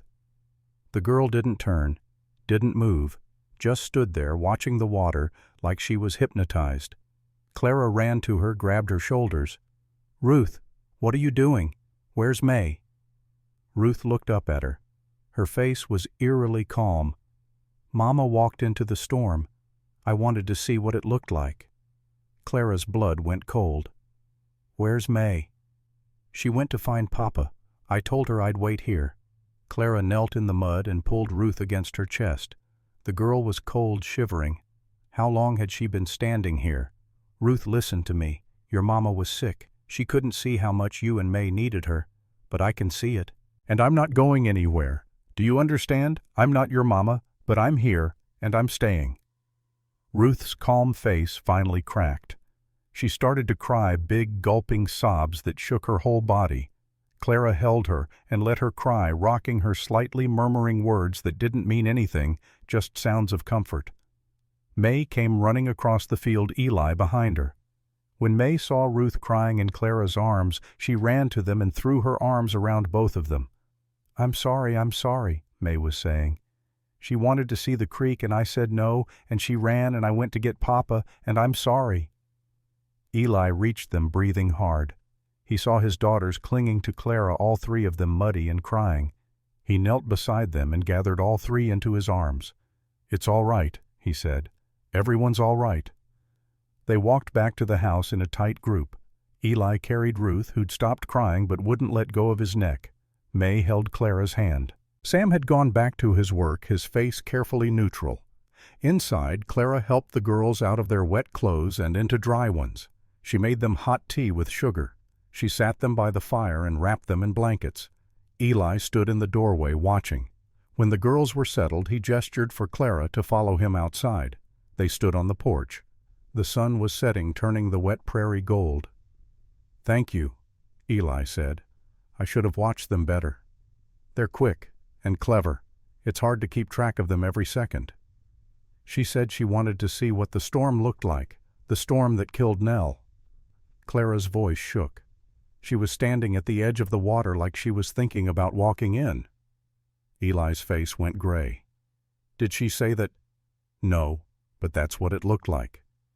Eli sat down on the porch steps, put his head in his hands. "I thought they were doing better. I thought having you here was helping." Clara sat beside him. "They are doing better, but grief doesn't go away just because someone new shows up. Ruth wasn't trying to hurt herself. She was trying to understand. That's different." "Is it?" "Yes. When someone wants to die, they do it quietly. They don't stand where someone might find them. Ruth was standing where I could see her. She wanted to understand, not disappear." Eli looked at her. "How do you know the difference?" Clara thought about the nights in Philadelphia when she'd sat at her window, the nights when she'd wanted to stop existing, and the nights when she'd just wanted to understand why she felt so empty. "Because I've felt both," she said. They sat in silence as the sun sank lower. Inside, they could hear the girls talking quietly to each other. "I need to tell you something," Eli said finally. "About Nell. Something I didn't say before." Clara waited. "She didn't just walk into the storm once. She tried twice before. Once with a knife, once with rope. I found her both times, stopped her, hid anything she might use. That night, the night of the storm, I'd been in town filing the water rights payment. I had to meet with the county clerk to make sure everything was recorded properly. Stark had been sniffing around other ranchers' land claims, so I wanted my paperwork clean. I had to meet with the county clerk, try to find my receipts. I was gone longer than I meant to be." His voice cracked. "When I got home, she was gone. I searched for 3 days, found her a mile from the house. She'd frozen to death. The girls don't know that. About the other times. No. I told them their mama's mind was sick, that she couldn't help it. May thinks if she'd been awake, she could have stopped her. Ruth thinks if she'd been better behaved, Nell wouldn't have wanted to leave." He paused.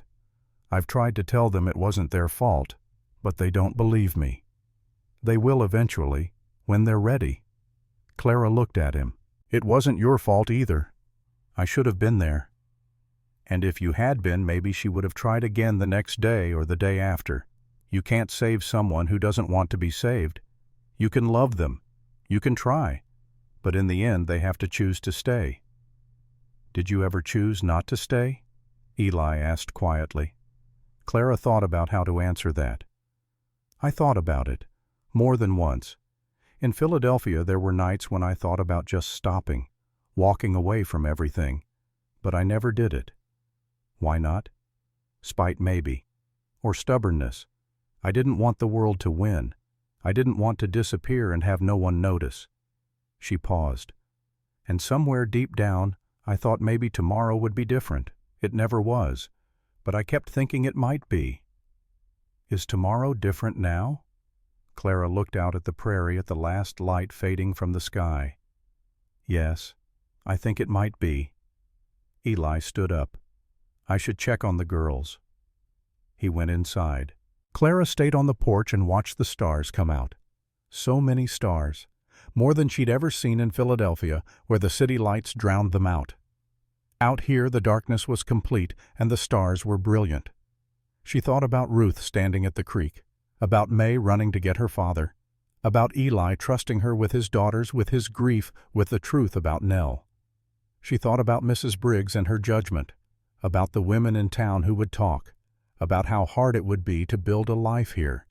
But she also thought about May falling asleep against her shoulder, about Ruth bringing her feathers and stones, about Eli's quiet presence at the breakfast table, about having work that mattered, that was seen, that made a difference. In Philadelphia, she'd been invisible. Here she was, seen, and being seen was terrifying and wonderful at the same time. The door opened behind her.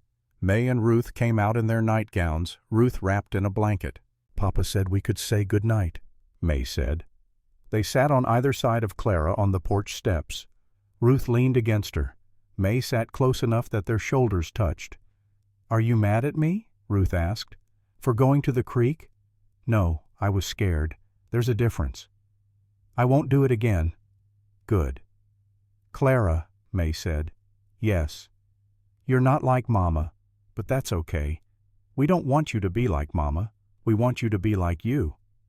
Clara felt something crack open in her chest, something that had been locked tight for 18 years. Thank you, she said. They sat together and watched the stars. Inside, Clara could hear Eli moving around cleaning up from dinner. Normal sounds, domestic sounds, the sounds of a house that was becoming a home. Tell us a story, Ruth said. What kind of story? A true one, about when you were our age. Clara thought back. When I was your age, I lived in an orphanage with 30 other girls. We all slept in one big room with beds lined up against the walls. At night, after the lamps were out, we weren't allowed to talk. But sometimes we did anyway, whispered stories to each other in the dark. What kind of stories? May asked. Stories about families who would come and choose us, about houses with warm fires and enough food, about belonging somewhere. Clara paused. I never got chosen, but I learned that you don't have to be chosen to belong. Sometimes you just decide where you belong and you stay there until it's true. Is that what you're doing here? Ruth asked. Yes, I think so. Good, May said, because we choose you. Clara put an arm around each girl and pulled them close. They sat like that until Eli came out and said it was time for bed. The girls went inside. Eli lingered on the porch. What you said about choosing where you belong, he said. Is that really true? Can you just decide? I don't know, but I'm going to try. Eli nodded. Good night, Clara. Good night, Eli. Clara stayed outside a while longer. The night was cold but clear. The stars wheeled overhead in their ancient patterns. Somewhere in the distance a coyote called, and others answered. She thought about Jeffrey Stark standing on the platform with Harriet Bowen, about how devastated she'd been, how lost, how sure that her life was over. If only she had known what awaited her on that platform, she might have stayed on the train. But she was glad she hadn't, because staying on the train would have meant going back to Philadelphia, back to being invisible, back to dying slowly in a room where she could touch both walls. Here she was visible. Here she mattered. Here 2 small girls had chosen her, and a broken man was slowly starting to trust her, and she was learning that belonging wasn't about being chosen by someone else. It was about choosing yourself, about deciding where you fit and refusing to leave until that decision became reality. Clara went inside and latched the door. The house was quiet. She could hear May and Ruth breathing softly in their room. She could hear Eli moving around in his. She went to her room and sat on the bed. On her dresser, Ruth's offerings: the smooth stone, the bird's feather, the arrowhead May had given her yesterday, shyly saying she'd been saving it for someone special. Clara picked up the arrowhead and held it in her palm. It was old, smoothed by time and weather. Someone had made this. Someone had shaped stone into tool, into weapon, into art. Someone had survived here in this hard place long before the ranch or the town or the railroad. If they could survive, so could she. She lay down and pulled the blanket up. Through the window the moon was rising, turning the prairie silver. She was tired, bone-deep tired, but it was a good tired. The tired of having worked hard. The tired of having mattered. Tomorrow would bring more work, more lessons, more cooking and cleaning and mending, more moments of fear and joy and everything in between. But tonight she'd kept her promise to May. She'd stayed. And she would keep staying one day at a time until this place that had seemed so foreign became home. 2 months after Clara arrived at the Heartwood Ranch, spring finally gave way to early summer. The prairie transformed from brown to green, almost overnight wildflowers appearing in patches of color across the rolling grassland. The work didn't ease, but it changed. Planting the kitchen garden, shearing sheep, branding calves. The days stretched longer, the sun rising earlier and setting later, as if Wyoming itself was making room for more life. Clara had changed too, though she didn't realize it until one morning when she caught her reflection in the basin of water. Her face had color now, pink from sun and wind. Her hands were rough, calloused from work. Her body was stronger, leaner shaped by hauling water and kneading bread and chasing after 2 active girls. She looked like someone who belonged here, even if she didn't quite feel it yet. May and Ruth had stopped testing her mostly. They still had their moments, still grieved their mother in ways that caught Clara off guard. But they'd started calling her by name without the careful distance they'd maintained at first. They brought her things, told her secrets, fought in front of her the way children only fight when they feel safe. Eli had changed too. He talked more now, though he'd never be a talker by nature. But at dinner, he'd tell them about his day, about the cow that got stuck in the creek, about the fence Sam had fixed, about the rider who'd stopped by looking for work. Small things, but they built a picture of his life that he was choosing to share. And sometimes in the evenings after the girls were in bed, he and Clara would sit on the porch together, not talking usually, just sitting while the stars came out and the prairie sang its night songs. It was companionable, that silence, the kind of quiet that didn't feel empty. But Wyoming taught hard lessons about assuming things were settled, about thinking you'd found your footing. The trouble started on a Tuesday morning in late May when Eli rode back from checking the north pasture earlier than expected. Clara was in the garden with the girls, showing them how to thin the carrot seedlings. She heard the horse and looked up to see Eli dismounting, his face grim. "Sam," he called, "need you in the house." The old man appeared from the barn, took one look at Eli's face, and followed him inside without a word. Clara stood brushing dirt from her skirt. "Girls, keep working. I'll be right back." Inside, Eli was pacing while Sam sat at the table. They both looked up when Clara entered. "What happened?" she asked. Eli pulled a piece of paper from his pocket and laid it on the table. It was official-looking, stamped and sealed. "Jeffrey Stark," he said. The name came out hard, angry. "He's filed a claim saying I owe back taxes on the water rights. 60 days to pay, or the land goes to auction." Clara's stomach dropped. "But you paid those taxes. You told me you did." "I did. Last spring. I have the receipt somewhere." He ran his hand through his hair. "But Stark's got the county clerk in his pocket, and now he's got a legal claim that says I owe $800. $800. It might as well have been 8,000. Clara knew ranchers rarely had that kind of cash on hand. Everything went back into the land, the cattle survival. "Can you fight it?" Sam asked. "I can try. There's a territorial judge coming through in 60 days. I can present my case, show my receipts." Eli's jaw was tight. "If I can find them." "You don't know where they are." "Nell handled the household accounts.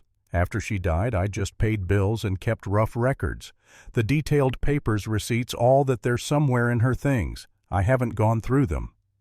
Clara understood what he wasn't saying, that going through Nell's things meant facing her death all over again, that some boxes were easier to leave closed.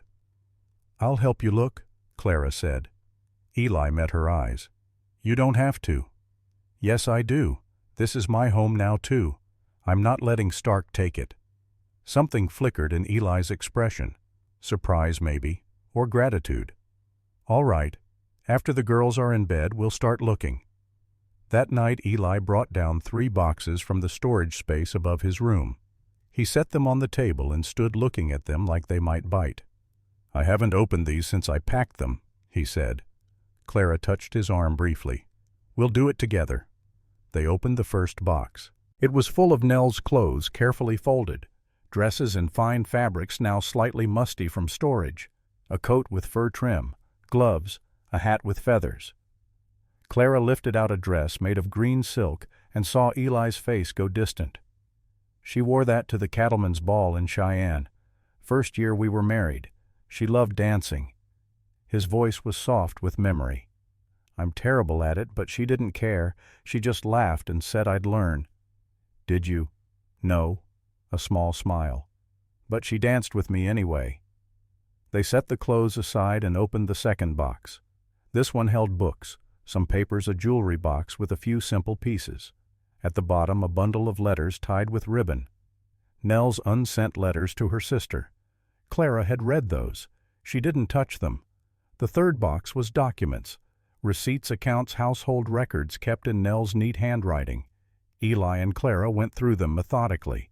Bills for lumber, for seed, for veterinary care, a receipt for the cook stove, another for window glass, and finally near the bottom a receipt stamped "Paid in full for water rights taxes," dated April 1872.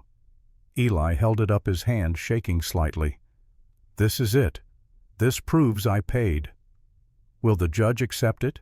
"He should. It's got the county seal. It's legitimate." He looked at Clara. "Stark's going to fight dirty. He'll try to claim it's forged or the seal's fake, but we've got a chance now." Clara wanted to feel relieved, but she'd seen Jeffrey Stark's face when he rejected her on the platform. She'd seen the casual cruelty in his eyes. Men like that didn't give up just because you had proof. "What else can he do?" she asked. "I don't know, but he'll try something." Eli was right. 3 days later, Deputy Frank Walsh rode up to the ranch. He was young, maybe 28, with an honest face that looked uncomfortable with whatever errand had brought him. "Eli," he said, dismounting, "need to talk to you, too." They stood in the yard. Clara watched from the porch where she was shelling peas with the girls. "What's this about Frank?" The deputy shifted his weight. "Got a complaint. From Jeffrey Stark. Says you're running a disreputable house. Says you got a single woman living here with no chaperone. Says it's corrupting your daughters." The silence that followed was dangerous. Clara saw Eli's hands curl into fists. "That's a lie, and you know it," Eli said, his voice dangerously quiet. "I know Eli, I do, but Stark's got influence. He's pushing for me to remove the girls. Temporarily, he says, until the situation is resolved." Clara stood up so fast the bowl of peas spilled. May and Ruth grabbed each other's hands, their faces white with fear. "No," Clara said, coming down the porch steps. "You're not taking them." Deputy Walsh looked at her. "Ma'am, I don't want to. But if Stark pushes this, if he gets the territorial judge involved, I might not have a choice." "Then we'll resolve it," Clara said. Her mind was racing. "Right now. How?" She turned to Eli. "Marry me." The words hung in the air. May gasped. Ruth's eyes went wide. Eli stared at Clara like she'd started speaking another language. "What?" he said. "Marry me. Right now. We ride to town, find the Reverend, get married. Then I'm not a single woman living without chaperone. I'm your wife. Problem solved. Clara, that's not how I wanted to ask you. I don't care about how. I care about them. She gestured to May and Ruth. I care about this place. I care about not letting Jeffrey Stark win. So marry me, and we'll fight him together. Eli looked at his daughters. They were clinging to each other, tears running down May's face. Ruth was shaking. Would you marry him just to keep us? May asked, her voice small. Clara knelt down in front of them. I'd marry him because I love him, and I love you.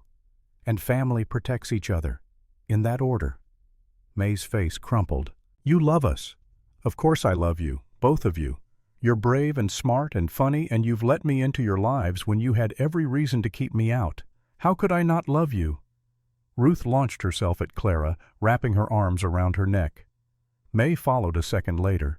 They held on tight, crying into Clara's shoulders. Over their heads, Clara looked at Eli. His face was a mix of emotions she couldn't quite read, but he nodded. Frank, he said, we're riding to town. We'll be married within the hour. You can tell Stark that. The deputy looked relieved. I'll come with you. Bear witness. Make it official. They left immediately. Sam stayed with the girls, his weathered face gentle as he promised them everything would be all right. Clara didn't even change out of her work dress. She just climbed into the wagon beside Eli, and they rode toward Laramie with Deputy Walsh following on horseback. The ride was silent. Clara's heart was pounding. She'd just proposed marriage to a man she'd known for 2 months, a man who'd barely touched her hand, a man who was still grieving his first wife. What had she done? But when she looked at Eli's profile, at the set of his jaw, and the determination in his eyes, she knew it was the right choice. Maybe not the romantic choice, maybe not the choice young girls dreamed about. But it was real, and it mattered, and it would protect the people she loved. They reached the church in record time. Reverend Matthews was in his garden weeding. He looked up in surprise when the wagon pulled up. Eli Hartwood, what brings you to town? Need you to marry us, Reverend? Right now. The Reverend looked from Eli to Clara to Deputy Walsh. I see. May I ask why the rush? Because Jeffrey Stark is trying to take my daughters away, and Clara's willing to marry me to stop him. Reverend Matthews studied Clara. Miss Ashworth, is that true? It's part of the truth, Clara said, but not all of it. What's the rest? Clara thought about how to answer that. The rest is that I've been alone my whole life, and I'm tired of being alone. Eli and his daughters, they've given me something I didn't know I was missing. A reason to stay, a reason to fight, a reason to stop just surviving and start living. So yes, we're getting married quickly because of Stark, but I'd marry Eli anyway, eventually. This just moves up the timeline. The Reverend smiled. That's a better answer than most couples give me after months of courting. All right, let me get my wife. She can stand witness with the deputy. 10 minutes later, Clara Ashworth stood in the small church and married Eli Hartwood. There were no flowers, no music, no guests beyond Mrs. Matthews and Deputy Walsh. Clara wore her work dress with dirt on the hem. Eli wore his ranch clothes, his hat in his hands. But when Reverend Matthews asked if she took Eli to be her husband, Clara said, I do, without hesitation. And when Eli promised to love and honor her, his voice was steady and sure. You may kiss your bride, the Reverend said. Eli looked at Clara. Slowly, carefully, he leaned down and kissed her. It was brief and gentle, his lips warm against hers. When he pulled back, his eyes were dark with something Clara couldn't name. They signed the register. Mrs. Matthews hugged Clara and whispered, I knew the moment I saw you that you belonged here. Deputy Walsh shook Eli's hand and promised to tell Stark personally. And just like that, Clara was married. The ride back to the ranch was still silent, but it felt different now, heavier with meaning. Clara was Eli's wife. He was her husband. It should have felt strange. It should have felt wrong, this practical arrangement born of necessity. But it didn't. It felt right. When they pulled up to the house, May and Ruth were watching from the porch. They ran down the steps and Eli caught them both up in his arms. "It's done," he said. "Clara's my wife now, legally. No one can say anything about her living here." "So we're safe?" May asked. "We're safe." That night, after the girls were in bed, Eli and Clara stood in the main room. The house felt different now, or maybe Clara felt different in it.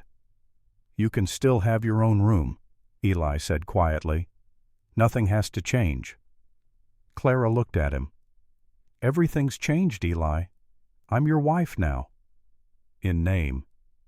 "Is that all you want? A name on paper?" Eli's face was unreadable. "I don't know what I want. I haven't let myself want anything since Nell died. It felt like a betrayal. To want to be happy. To want someone else." Clara stepped closer to him. "I'm not asking you to forget her. I'm not asking you to stop grieving. I'm just asking you to let me in. To let this be real, not just legal." Eli looked at her for a long moment. Then he reached out and took her hand. His palm was rough warm. He pulled her closer slowly, giving her time to pull away. She didn't pull away. His other hand came up to cup her face. His thumb brushed her cheekbone. Then he kissed her again, not the brief kiss from the church, but deeper, longer. A kiss that meant something. When they broke apart, they were both breathing hard. "I'm falling in love with you," Eli said. "I've been falling for weeks. Maybe since that first day when you climbed into my wagon with nothing but a traveling bag and more courage than sense." Clara laughed, the sound shaky. "I thought I was the only one feeling this." "No, you're not alone in this. You're not alone in anything anymore." That night, Clara moved her things into Eli's room. It felt momentous and ordinary at the same time, hanging her dresses next to his shirts, putting her brush on the dresser beside his, sliding into bed beside him and feeling his arm come around her, pulling her close. "Clara," he said into the darkness. "Yes. Thank you. For proposing. For staying. For choosing us." "You chose me first," she reminded him. "That day at the station. You could have walked past me, but you didn't. I saw something in you, something I recognized, someone who'd been alone too long, someone who deserved better. We both deserved better. And now we have it." Clara settled against his chest, listening to his heartbeat. Outside, the prairie wind sang through the grass. Somewhere in the distance, coyotes called. The house creaked and settled around them. For the first time in her life, Clara felt completely, utterly at home. But Jeffrey Stark wasn't finished. Not by a long shot. The hearing before the territorial judge was scheduled for the first week of June. In the weeks leading up to it, Eli prepared his case. He had the receipt. He had Sam's testimony about the ranch's finances. He had the support of Rosa Martinez and her husband, who'd offered to testify about Stark's previous attempts to force people off their land. But 3 days before the hearing, Stark made his move. Clara had gone to town with the girls to pick up supplies. Rosa greeted them warmly at the general store, congratulating Clara on the marriage. Other townspeople were less friendly, but at least the outright hostility had faded. Most people seemed willing to accept that Clara was now Mrs. Hartwood, a respectable married woman, and leave it at that. They were loading supplies into the wagon when Jeffrey Stark approached. He was dressed expensively as always, his suit perfectly tailored. He looked at Clara with an expression of mild interest, like she was a curiosity he'd forgotten about. "Mrs. Hartwood," he said, "or should I still call you Miss Ashworth? I understand the marriage was quite sudden." Clara straightened her spine. "Mrs. Hartwood is fine. And yes, when you love someone, there's no reason to wait." Stark's smile was cold. "How convenient that you discovered this love right when I filed my complaint about your living arrangements. Almost looks like a marriage of convenience to avoid scandal. Think what you like, Mr. Stark. It changes nothing. Actually, it changes quite a lot. You see, I've been making inquiries about you, about your past." He pulled a piece of paper from his pocket. "Turns out you worked in a dress shop in Philadelphia for a Mrs. Henderson. I wrote to her children. They were very helpful." Clara's blood ran cold. "What did they tell you?" "That you were dismissed, that there were accusations of theft, Nothing proven, of course, but enough to make Mrs. Henderson's family uncomfortable keeping you on after her death. It was a lie, a complete fabrication. But Clara saw immediately what Stark was doing, creating doubt about her character, making people question whether Eli had married a woman of good reputation. "That's not true," Clara said. "Isn't it? Can you prove it? Can you produce a letter of reference from Mrs. Henderson's family?" Stark's smile widened. "I didn't think so. It'll be interesting to see what the judge thinks when this comes up at the hearing, whether a man married to a woman of questionable character deserves to keep his land, whether such a man can be trusted to raise daughters properly." May, who'd been listening from the wagon, stood up. "Clara didn't steal anything. She's good and honest, and you're a liar." "May," Clara said sharply. "That's enough." But Stark had already turned his attention to the girl. "Such passion in defense of someone you've known for 2 months? 3. I wonder what you'll think when you're older and you realize how your father married in haste to a woman with a murky past." "Mr. Stark," Rosa Martinez appeared in the doorway of her store. "You're upsetting children. I suggest you move along." Stark tipped his hat to Rosa, his expression amused. "Of course. I was just leaving. See you at the hearing, Mrs. Hartwood. I'm looking forward to it." He walked away. Clara stood frozen, her mind racing. She had no letter of reference. She'd left Philadelphia with nothing but what she could carry. How could she prove Stark was lying? "Don't listen to him," Rosa said. "Everyone knows what he is." Rosa followed Clara to the wagon. "Wait, do you have the address for Mrs. Henderson's family in Boston?" Clara shook her head. "I left with nothing. I don't even know if they're still there." "The shop was on what street?" "Chestnut, near the corner of 19th. Rosa pulled a small notebook from her apron. "I'll write to the postmaster there. Ask him to forward a letter to the Henderson family. We'll get you that reference." She squeezed Clara's hand. "Don't let him win." But Clara knew it didn't matter what everyone knew. What mattered was what could be proven in front of a judge. That night she told Eli what had happened. His face went hard with anger. "He's lying. Anyone who knows you for 5 minutes knows he's lying. But the judge doesn't know me, and I can't prove the lie. I have no references, no letters, nothing." Eli paced the room. "Then we'll testify. I'll tell the judge you've been nothing but honest and hard-working. Sam will testify. Rosa will testify. It might not be enough. Stark's planting doubt. That's all he needs to do. So what do we do?" Clara thought about it. Thought about running about, giving up about all the times in her life she'd walked away from fights because fighting seemed hopeless.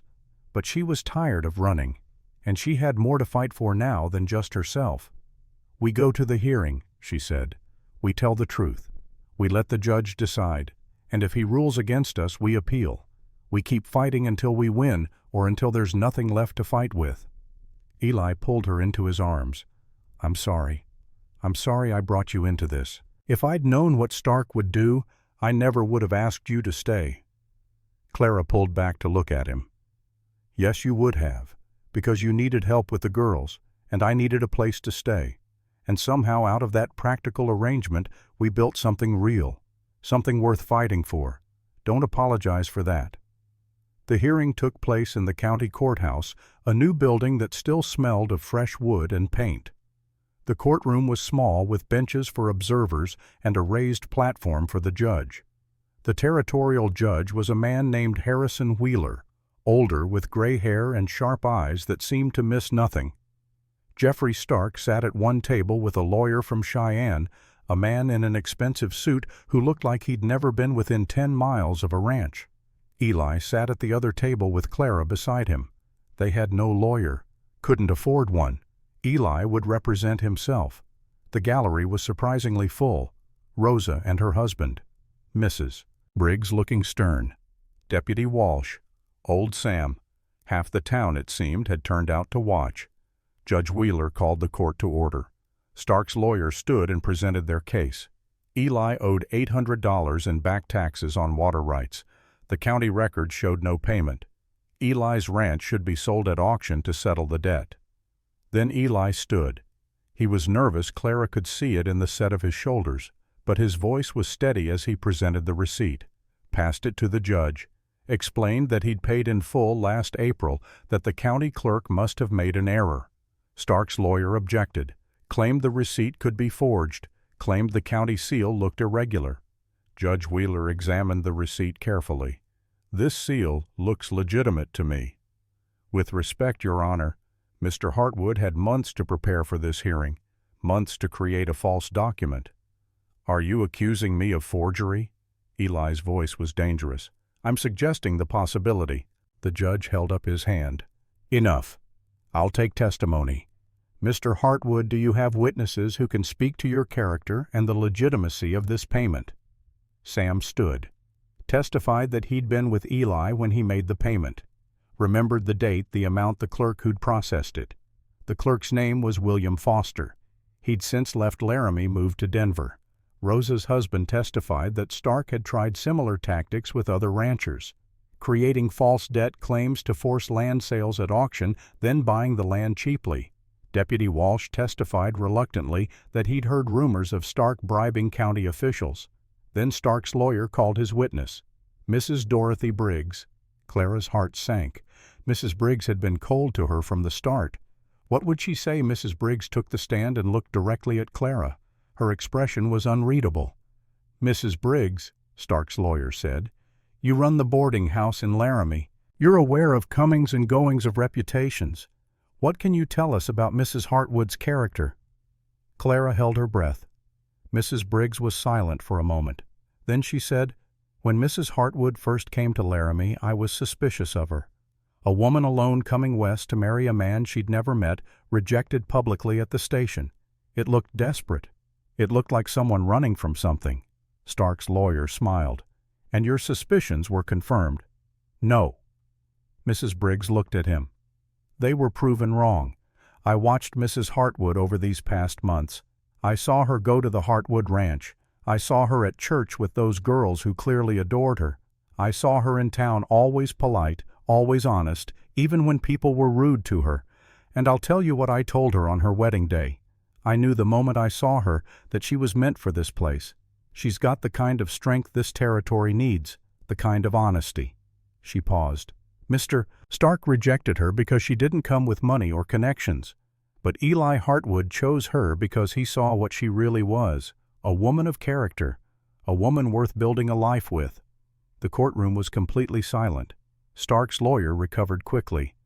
"But what about the allegations regarding her employment in Philadelphia, the theft accusations?"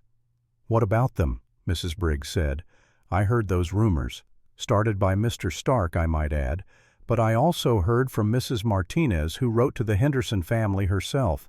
Got a response just yesterday, said Mrs. Ashworth was their most trusted employee, that she left when the shop closed not because of any wrongdoing, that they'd provide a written reference if needed. It's right there." She pointed to Rosa in the gallery. Rosa stood and handed a letter to Deputy Walsh, who brought it to the judge. Judge Wheeler read it. His expression didn't change. "This letter states that Clara Ashworth was employed by the Henderson dress shop for 8 years, that she was trustworthy, skilled, and left only because the shop closed after Mrs. Henderson's death. It's signed by Mrs. Henderson's daughter and son." He looked at Stark. "Mr. Stark, did you fabricate the theft allegations?" Stark's face went red. "I may have been mistaken in what I heard." "Mistaken. I see." The judge set the letter aside. "Anyone else wish to testify?" May stood up in the gallery. "I want to say something." "May, sit down," Eli said. "No, Papa. I need to say it." She walked to the front of the courtroom. She was small, barely tall enough to see over the witness stand, but her voice was clear. "Clara came to our house when we didn't want anybody. Mama had died, and we were sad, and Papa was sad, and everything was broken. Clara didn't try to fix us. She just stayed, even when we were mean to her, even when Ruth ran away to the creek, even when people said bad things about her. She just stayed and helped and loved us." May's voice cracked. "Mr. Stark, you didn't want her. You threw her away. But we did want her. We do want her. And she's ours now. So you can't have her, and you can't have our ranch." The gallery erupted in murmurs. Judge Wheeler banged his gavel. Order. Young lady, return to your seat. May walked back to Sam, who pulled her onto his lap. She buried her face in his shoulder. The judge looked at both lawyers. I've heard enough. Here's my ruling. The receipt presented by Mr. Hartwood appears legitimate. The county seal is authentic. I see no evidence of forgery. Furthermore, Mr. Hartwood has provided credible witnesses to his character and to the payment in question. The debt claim is dismissed. Stark shot to his feet. Your Honor, you can't just dismiss this based on one receipt and some testimony from his friends. I can, and I did. Furthermore, I'm ordering an investigation into the county clerk's office and Mr. Stark's business dealings. If I find evidence of bribery or false claims, there will be consequences.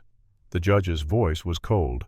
Mr. Stark, you've wasted this court's time with spurious accusations and lies. If you file another frivolous claim in my jurisdiction, I'll hold you in contempt. Do you understand? Stark's face was mottled with rage, but he nodded. Good. This hearing is adjourned. Mr. Hartwood, your land is secure. The gavel came down. Clara sagged with relief. Eli pulled her into his arms right there in the courtroom and held her tight. Around them, people were congratulating them, shaking Eli's hand, hugging Clara.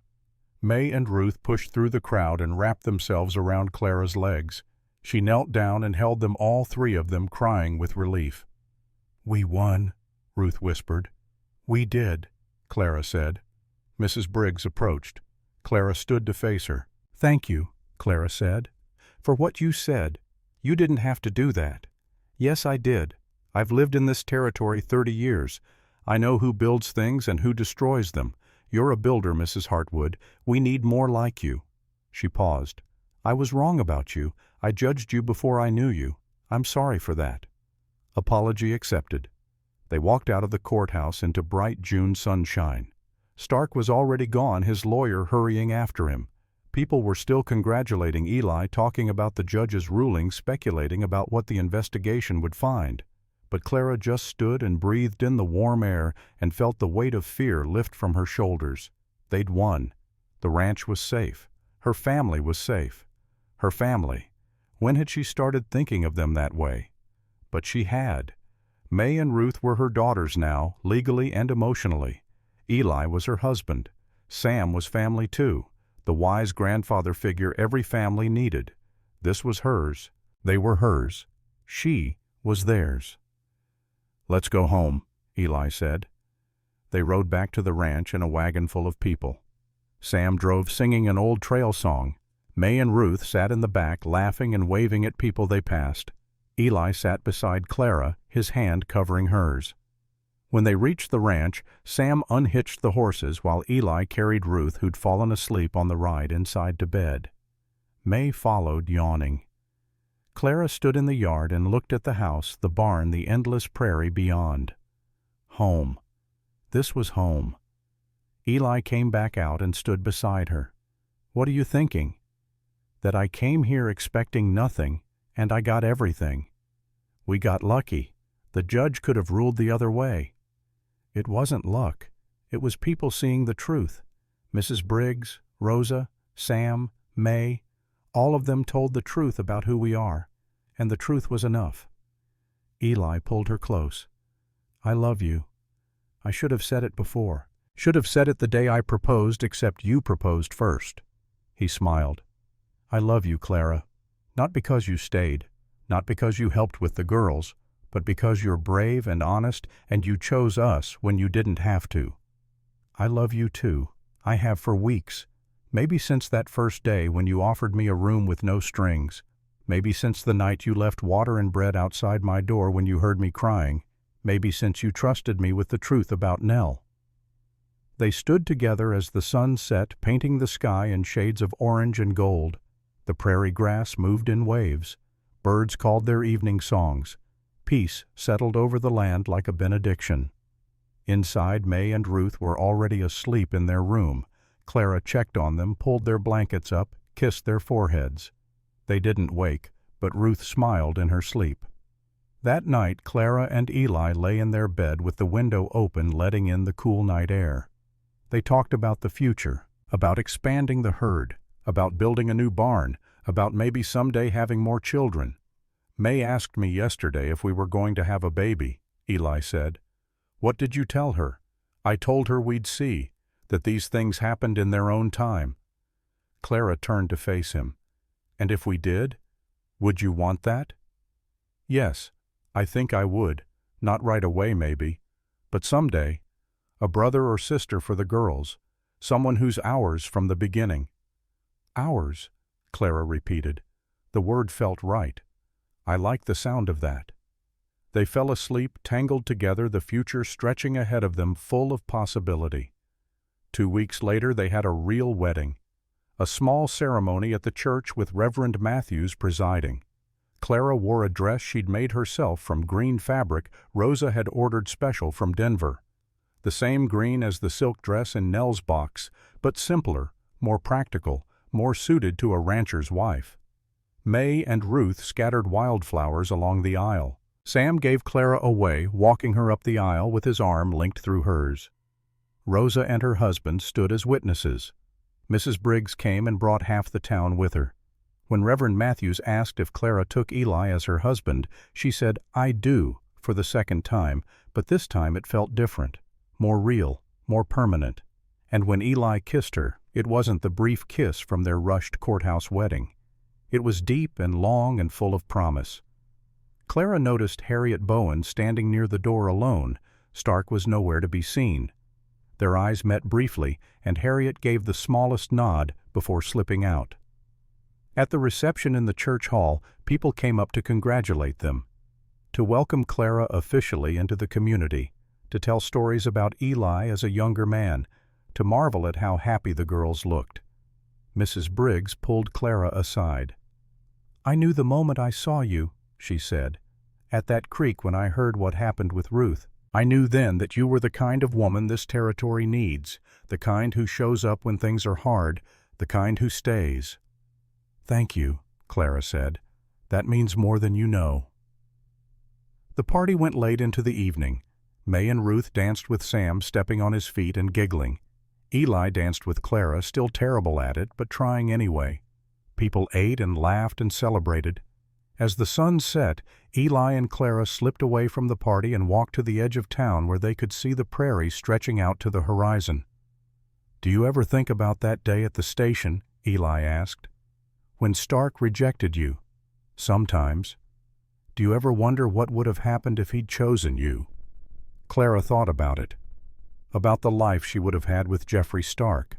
A big house, probably, fine clothes, social standing, but no love, no real partnership, just a transaction, a woman purchased for her usefulness. "Not once," she said, "because if he'd chosen me I wouldn't have met you, wouldn't have met May and Ruth, wouldn't have found this." She gestured to the prairie, to the mountains in the distance, to the sky full of stars just beginning to appear. "I wouldn't trade this for anything." "Neither would I." They walked back to the party hand in hand. May and Ruth ran to meet them, grabbing their free hands, pulling them back to the celebration. "Come on, Papa Clara. Everyone's waiting to cut the cake." Clara let herself be pulled along, laughing, surrounded by people who'd become her family, her community, her home. That night they returned to the ranch under a sky full of stars. Sam had gone ahead to take care of the horses. May and Ruth fell asleep in the wagon, exhausted from dancing and cake and excitement. Eli carried them inside one at a time, tucking them into bed. Clara followed, kissing each girl good night. "Love you, Mama," Ruth mumbled, half asleep. Clara froze. Ruth had never called her that before. None of them had discussed it, but there it was, said so naturally, like it had always been true. "I love you too, sweetheart," Clara whispered. In the doorway Eli was watching. His eyes were bright with emotion. They went to their own room and got ready for bed. Clara stood at the window looking out at the prairie silvered by moonlight. Eli came up behind her and wrapped his arms around her waist. "She called you Mama," he said. "I know. How does that feel?" Clara thought about it. About the orphanage, about being the child no one chose, about watching other girls get adopted while she stayed behind. about learning early that family was something other people had not her. "It feels like coming home," she said. 5 years later, Clara stood on the same porch where she'd stood that first night, uncertain and afraid, and watched her family move through the late afternoon. The ranch had grown. They'd expanded the herd, built a new barn, added on to the house. There was a proper bedroom now for May and Ruth, who at 10 were tall and strong and capable. A nursery for the baby, a boy they'd named Samuel after old Sam, who'd passed away peacefully in his sleep 2 years ago. Another child was on the way. Clara's hand rested on her swollen belly, feeling the baby kick. She smiled. Eli came around the corner of the barn, dirty from work, but grinning. At 43, he had more gray in his hair, more lines around his eyes, but he smiled more now, laughed more, was present in a way he hadn't been when Clara first arrived. May and Ruth were teaching young Samuel to feed the chickens, guiding his small hands to scatter grain. He shrieked with delight when the chickens came running. "Supper almost ready?" Eli asked, climbing the porch steps. "Almost. I made that stew you like." "The one with the dumplings." "The very same." Eli kissed her, his hand joining hers on her belly. "How's this one doing?" "Active. I think she's going to be a handful." "Just a feeling." They stood together and watched the children play. The sun was setting, turning the prairie gold. The mountains in the distance were purple with shadow. The sky was enormous, endless, beautiful. "Do you ever think about that day?" Eli asked. "When I found you on the bench at the station?" Clara smiled. This was a ritual between them now, a question asked and answered so many times it was almost a prayer. "Sometimes. Do you?" "Yeah. I think about how close I came to not approaching you. I almost didn't. Almost drove past. Thought it wasn't my business, wasn't my problem." "What made you stop?" "The girls. They saw you first. May said, 'Papa, that lady looks sad.' Ruth said, 'Maybe she needs help.' And I looked at you sitting there with your bag at your feet and I saw myself. Someone who'd lost everything and didn't know how to move forward. So I stopped." "Best decision you ever made," Clara teased. "Second best. Best decision was marrying you. Well, letting you propose anyway." Clara laughed. "I seem to remember you proposing first about 2 months later." "Only because you beat me to it the first time," May called from the yard. "Papa, Clara, come see what Samuel did." They went down together to where the children were gathered around a nest of kittens in the barn. Samuel was gently petting one, his face serious with concentration. "He's so gentle," May said proudly. "We taught him." "You did well," Clara said. Ruth picked up a kitten and handed it to Clara. "This one's gray with white paws, like mittens. Can we keep them all?" "We'll see. We need to find good homes for most of them." "But not this one," Ruth insisted. "This one stays." Clara looked at Eli. He shrugged, smiling. "Your call." "This one stays," Clara agreed. They walked back to the house as a family, the children running ahead, Samuel toddling between his sisters. Eli and Clara followed more slowly, her hand in his. Inside the table was set. The stew was ready. The house smelled like home, like bread and coffee, and the lavender Clara had planted outside the kitchen window. They sat down to eat. May led Grace, her voice clear and strong. "For this food, for this family, for this home, we're grateful. Amen." "Amen," they echoed. As they ate, May told them about the book she was reading. Ruth talked about the horse she wanted to train. Samuel banged his spoon on his plate and laughed. Eli told Clara about his plans to expand the south pasture. Normal conversation. Normal life. The kind of ordinary, precious moments Clara had never dared to hope for. After dinner, after the children were in bed, Clara and Eli sat on the porch as they always did. The stars were coming out brilliant against the dark sky. The prairie wind sang its endless song. "Eli," Clara said. Did I ever tell you what I thought that day on the platform when Stark rejected me?" "No. What did you think?" "I thought my life was over. I thought I'd come all this way for nothing. I thought I'd made the biggest mistake of my life." "And now?" Clara looked out at the land that had become hers, at the house full of children she loved, at the man beside her who'd given her everything she'd never known she wanted. Now I know that getting on that train was the best thing I ever did, and getting rejected by Jeffrey Stark was the second best. Because if he'd chosen me, I wouldn't have this. I wouldn't have you. I wouldn't have learned that sometimes the worst thing that can happen is actually the door opening to the best thing. You know what May said to me yesterday? Eli asked. What? She said, Papa, I don't remember Mama's face anymore, but that's okay because I have Clara. Then she said, we all chose her, didn't we? And I said, yes, we all chose you, but really, you chose us first. Clara felt tears prick her eyes. No, we chose each other. That's what family is. Choosing each other, every day, over and over. They sat in comfortable silence, watching the stars wheel overhead.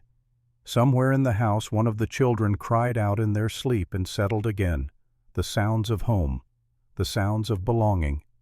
Clara thought about the girl she'd been, orphaned at 8, alone in Philadelphia, sewing in a cramped room, hoping for something she couldn't name.